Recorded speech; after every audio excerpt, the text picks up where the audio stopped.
It's the reply he never sent. The text he never typed. The statement his publicist never wrote. When the accusation from Zayn hit, the world held its breath, waiting for the explosion. For the clapback. For the war of words that would feed the algorithm for weeks. But the explosion never came. Instead, there was a silence. A profound, deafening, and deeply misunderstood silence. What if the loudest statement isn't a sound at all? What if it's a silence so deliberate? It screams. Decoding the silence. Tonight, we are not here for the gossip. We are here to read the invisible ink. We are decoding Harry Styles' unspoken reply to Zayn Malik. A reply delivered not in words, but in posture, in timing, in choices, and in the space between the notes of a song. This isn't about taking sides. It's about understanding the art of a non-statement statement. It's a story about the difference between a reaction and a response. And stick with me, because the final piece of this puzzle, a single choice he made weeks later, changes how you'll see everything. Chapter 1. The Blast Radius. An accusation like this doesn't just land. It detonates. It creates a blast radius. A digital wildfire where every fan becomes a soldier, every comment section a battlefield. Narratives harden into concrete within hours. Outrage becomes currency. And in the center of that swirling chaos, Harry's silence felt, to many, like an admission. A void where a defense should have been. But have you ever been in a situation so volatile, you knew that any move you made would only make it worse? That feeling of being trapped, where speaking is a trap, and not speaking is another? From the outside, it looked like an action. But from a strategic perspective, it was a masterstroke of emotional discipline. There are 3 powerful reasons a person chooses silence in a crisis. First, de-escalation. A war of words needs 2 participants. By refusing to add fuel, he starves the fire of the very oxygen it needs to burn. Every defense, every explanation, would have become a new headline, a new reason to fight. Silence breaks the chain. Second, the invisible walls. We forget that at this level, lives are surrounded by invisible walls of NDAs, legal advice, and professional contracts. The stakes are immense. In these moments, your team's first, last, and only advice is always the same. Say nothing. Do nothing impulsive. And third, and most importantly, the compass of character. In the hurricane of hot takes, instant judgments, and fragmented truths, the only thing you can truly rely on is your own character. Rushing to speak often means speaking inaccurately. Silence buys you the one thing a crisis tries to steal: clarity. But this wasn't an empty silence. It was a coded message. And to crack it, you have to stop looking at what he didn't do, and start looking at what he did. Chapter 2. The non-statement statement. So, if his mouth was closed, how did his actions speak? The first word was consistency. In the days and weeks that followed, he didn't vanish. He didn't hide. He simply continued. The rehearsals, the studio sessions, the scheduled appearances. He stayed on the path he was already on. Think of it like this: he became a lighthouse in a storm. The waves crash, the wind howls, but the light just keeps turning. Steady, predictable, unmoved. That consistency sends a powerful message: this storm will not change my course. Then, watch the posture.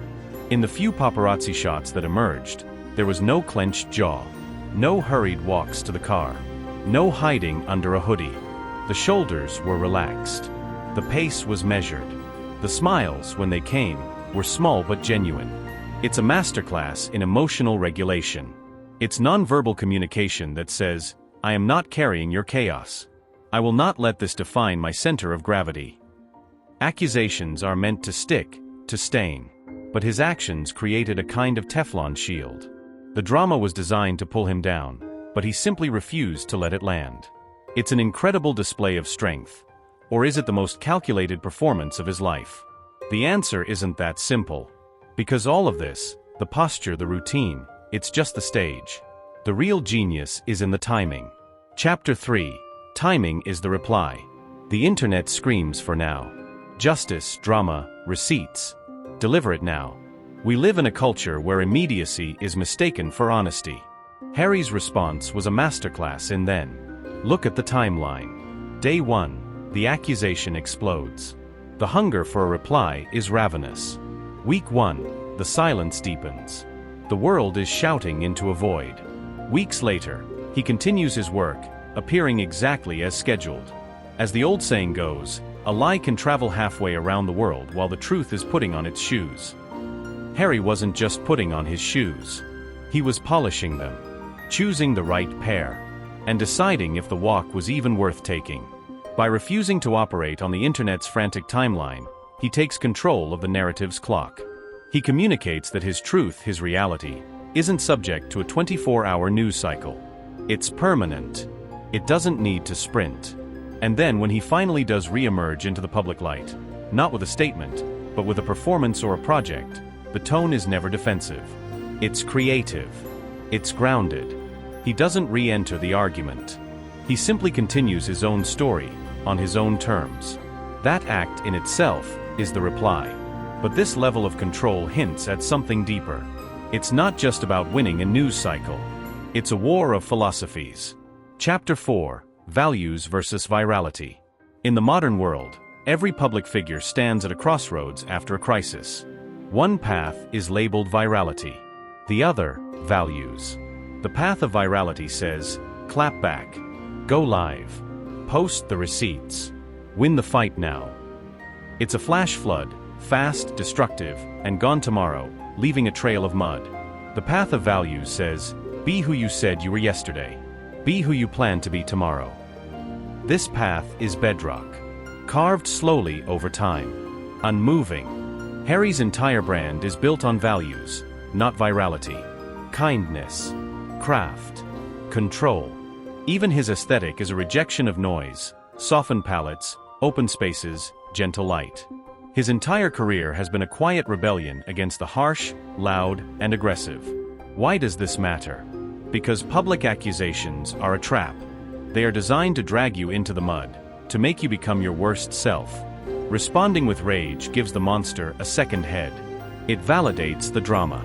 Responding with unmoved integrity, with unwavering kindness, does something far more devastating. It quietly drains the story of its oxygen. But even the most disciplined silence has a breaking point. A moment where the mask slips, or a different, sharper kind of message is sent. And that moment did come. In a place no one was expecting. Chapter 5, The Knife Edge Beat. It happens in the middle of a concert, or during a seemingly unrelated interview. It's what we call the knife edge beat. It's not a direct rebuttal. It's a line in a song, delivered with a little more force than usual. It's a pause that lasts a second too long. It's a glance to the crowd that feels heavy with unsaid meaning. Artists communicate in subtext.